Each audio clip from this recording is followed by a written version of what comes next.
YCP అధిష్టానం చేపట్టిన assembly segment ఇన్ఛార్జీల మార్పు చేర్పులు ఉమ్మడి ప్రకాశం జిల్లాలో ఒక కొలిక్కి వచ్చినట్టు తెలుస్తోంది. 2 నియోజకవర్గాల మినహా మిగిలిన 10 చోట్ల ఇప్పటికే ఇన్ఛార్జీలు ఖరారు అయ్యారు. కొత్తగా వచ్చిన ఇన్ఛార్జీలు పార్టీ నాయకులను ఏకతాటిపైకి తేవడంలో సఫలమవుతున్నారని చెప్పుకోవచ్చు. ఇక ఇదే అంశంపై మా ప్రకాశం ప్రతినిధి సురేష్ మరింత సమాచారం అందిస్తారు. రాబోయే ఎన్నికల్లో గెలిపే లక్ష్యంగా వైసీపీ వ్యూహాలకు పదును పెడుతుంది. ఈ క్రమంలోనే సుమారు 70 అసెంబ్లీ సెగ్మెంట్లో వైసీపీ ఇన్ఛార్జీలు మార్పు చేస్తూ వచ్చింది. అలాగే ఏదైతే ఇన్ఛార్జీలు మార్పు చేస్తున్నారో అందులో దాదాపు 30 సీట్లలో ఎవరైతే యూత్గా ఉన్నారో వారికి అవకాశం ఇస్తూ వైసీపీ అధిష్టానం నిర్ణయం తీసుకుంది. ఈ క్రమంలోనే ఉమ్మడి ప్రకాశం జిల్లాలోని 10 నియోజకవర్గాల్లో 10 నియోజకవర్గాల్లో ఇన్ఛార్జీ మార్పులు అయితే వైసీపీ చేపట్టింది. వారి పరిస్థితులు ఏ విధంగా ఉంది, ఉమ్మడి ప్రకాశం జిల్లాలో వైసీపీ పరిస్థితి ఏ విధంగా ఉంది, ఇన్ఛార్జీలు ఏదైతే మార్పులు జరగాలో అక్కడ వైసీపీ ఏ విధంగా అడుగులు ముందుకు వేస్తుంది అనేది ఇప్పుడు ఒకసారి చూద్దాం. మొదటగా చూసుకుంటే అద్దంకిలో బాజిన కృష్ణ చైతన్య మొన్నటి వరకు ఇన్ఛార్జిగా ఉన్నారు. ఆయన ప్లేస్లో పాణ్యం హనీమిరెడ్డిని ఇక్కడ వైసీపీ అధిష్టానం ఇన్ఛార్జిగా నియమించింది. ఈ క్రమంలో కొంత వర్గ విభేదాలు ఉన్నప్పటికీ పాణ్యం హనీమిరెడ్డి ఆ వర్గ విభేదాలని పక్కన పెట్టి అందరినీ ఏకతాటిపైకి తీసుకురావడంలో కొంత సఫలీకృతం అవుతుందని చెప్పుకోవచ్చు. మరోవైపు చూసుకుంటే వైసీపీ 7వ జాబితా ఏదైతే విడుదల చేస్తుందో ఇందులో ఉమ్మడి ప్రకాశం జిల్లా సంబంధించి కందుకూరుతో పాటు పర్చూరుకు కూడా నూతనంగా ఇన్ఛార్జీలు నియమిస్తూ ప్రకటించింది.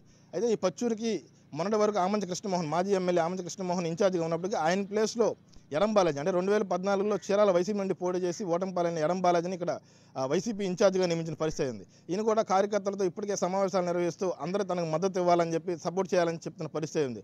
మూడోవైపు చూసుకుంటే ఎర్రగొండపాలెం ఇక్కడ తాడిపత్రి చంద్రశేఖర్ని ప్రస్తుతం ఇన్ఛార్జిగా నియమించారు. గతంలో ఇక్కడ సిట్టింగ్ ఎమ్మెల్యేగా ఉన్న అదే ప్రస్తుతం మంత్రిగా ఎవరైతే ఉన్నారో ఆదిమూలపు సురేష్ ఇక్కడ ఇన్ఛార్జిగా ఉన్నారు. ఆయన ప్లేస్లో తాడిపత్రి చంద్రశేఖర్ని ఇక్కడ వైసీపీ అధిష్టానం నియమించింది.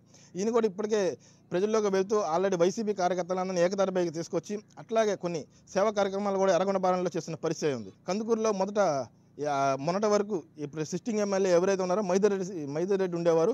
ఆయన ప్లేస్లో కటారి అరవింద్ యాదవ్ అంటే బీసీ సమాజ్ వర్గకు చెందిన కటారి అరవింద్ యాదవ్ అనే మహిళకు వైసీపీ అధిష్టానం అవకాశం ఇచ్చింది. ఇక దర్శి చూసుకుంటే దర్శిలో సిట్టింగ్ ఎమ్మెల్యే మద్దిశెట్టి వేణుగోపాలను పక్కన పెట్టి మాజీ దర్శి ఎమ్మెల్యే ఎవరైతే ఉన్నారో బూచేపల్లి శివప్రసాద్ రెడ్డికి ఇక్కడ వైసీపీ అధిష్టానం ఇన్ఛార్జిగా నియమించింది. ప్రస్తుతం ఈయనకి మన ఊరికి మన శివన్న అనే కార్యక్రమంతో ప్రజల్లోకి వెళ్తున్న పరిస్థితే ఉంది. అయితే ఈ క్రమంలోనే చూసుకుంటే ఈయన ఆల్రెడీ ప్రజల్లోకి వెళ్తున్న సమయంలో మహిళల నుంచి కానీ ఇటు ప్రజల నుంచి కానీ పెద్ద ఎత్తున మద్దతు లభిస్తున్న పరిస్థితి ఉంది. అలాగే చూసుకుంటే ఈయన కొన్ని సేవా కార్యక్రమాలు అంటే తన తండ్రి హయాం నుంచి సేవా కార్యక్రమాలు నిర్వహిస్తూ ఇటు దర్శికి ప్రజలకు ఎప్పుడు అందుబాటులో ఉండటం కూడా ఈయనకి మంచి గుర్తింపు లభిస్తున్న పరిస్థితి ఉంది.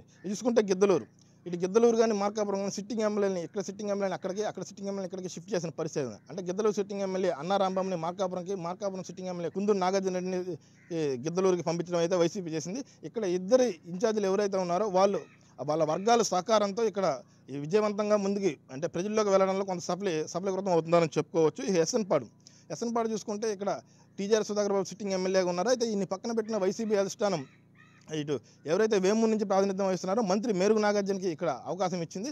ఇక్కడ ఇన్ఛార్జిగా ఉన్న మేరుగు నాగార్జున ఇప్పటికే కార్యకర్తలతో సమావేశాలు నిర్వహిస్తూ తనకు మద్దతు ఇవ్వాలని చెప్పి కోరుతున్న పరిస్థితి. అయితే మొదట్లో ఇక్కడ కొంత గందరగోళం నెలకొంది. వర్గ విభేదాలుగా ఉండి టీజీఆర్ సుధాకర్ బాబు వర్గంతో పాటు ఆయనకు వ్యతిరేక వర్గం ఉండేది. వ్యతిరేక వర్గం మొదటి నుంచి నాగార్జున పక్కన ఉన్నప్పటికీ సుధాకర్ బాబు వర్గం కొంత దూరంగా ఉన్న పరిస్థితి ఉంది. అయితే వారందరినీ కూడా ఏకదాటిపై తీసుకొచ్చి తనకు మద్దతు ఇవ్వాలిగా కోరుతున్న మంత్రి మేరుగు నాగార్జునకి వారు కొంత మద్దతు ఇస్తున్న అవకాశం ఉంది. ఇప్పటికే చాలామంది మేరుగు నాగార్జున వైపుకి తిరిగిన పరిస్థితి ఉంది.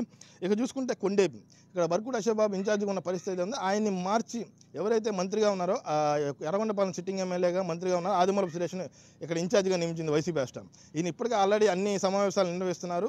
ఇటు పరిచయ వేదికతో పాటు ఎవరైతే కార్యకర్తలు ద్వితీయ శ్రేణి నాయకులు ఉన్నారో వారితో సమావేశం నిర్వహించి తనకు మద్దతు ఇవ్వాలని చెప్తున్నారు. అట్లాగే ప్రజల్లోకి వెళ్ళడంలో కూడా కొంత సఫలీకృతం అవుతున్నారని చెప్పుకోవచ్చు. ఇప్పుడు ఈయన మంత్రిగా ఉండడం కూడా ఈయనకు ప్లస్లా కనపడుతుంది. ఈయన ఎవరైతే ప్రజలకు ఏదైతే ముఖ్యమైన సమస్యలు ఉన్నాయో వాటిని తీర్చడంలో ముందంజలో ఉండడంతో ఈయన కొంత ఇక్కడ ప్రజల్లో కొంత సానుభూతి కానీ ఇటు మద్దతు కానీ లభిస్తున్న పరిస్థితి ఉంది. ఇక చూసుకుంటే ఓవరాల్గా చూసుకుంటే 2014లో ఉమ్మడి ప్రకాశం జిల్లాలో 12 సీట్లలో వైసీపీ 7 సీట్లలో విజయం సాధించింది. అట్లాగే 2019లోనూ వైసీపీ 8 సీట్లలో విజయం సాధించింది. ఇక చూసుకుంటే 2024 ఎన్నికల్లో వైసీపీ 12 సీట్లకు గాను 12 సీట్లు సాధించే లక్ష్యంతో ముందుకెళ్తున్న పరిస్థితి. కనీసం 12 సీట్లు కాకపోయినా 10 సీట్లైనా సాధించాలనే ఉద్దేశంతో వైసీపీ అడుగులు వేస్తున్న పరిస్థితి ఉంది. అట్లాగే టీడీపీ ఏదైతే బలమైన స్థానాలు ఉన్నాయో ఇటు కొండేపి కానీ అద్దంకి కానీ మరికొన్ని ప్రాంతాలు ఉన్నాయి వాటి మీద వైసీపీ అధిష్టానం తీవ్రంగా ఫోకస్ చేసిన పరిస్థితి ఉంది. అక్కడ బలమైన నాయకుల్ని ఎవరైతే ఆర్థికంగా కానీ ఇటు ప్రజల నుంచి మద్దతుగా ఉన్న వ్యక్తులను కానీ బలమైన నాయకులను పెట్టి అక్కడ కూడా టీడీపీకి ఈసారి జిల్లాలో 1 లేదా 2 స్థానాలకు మించి రాకుండా వైసీపీ అడుగున్న ప్రయత్నం చేస్తున్న పరిస్థితి ఉంది. కెమెరామెన్ జయరావుతో సురేష్, రాజ్ న్యూస్, ఒంగోలు నుండి.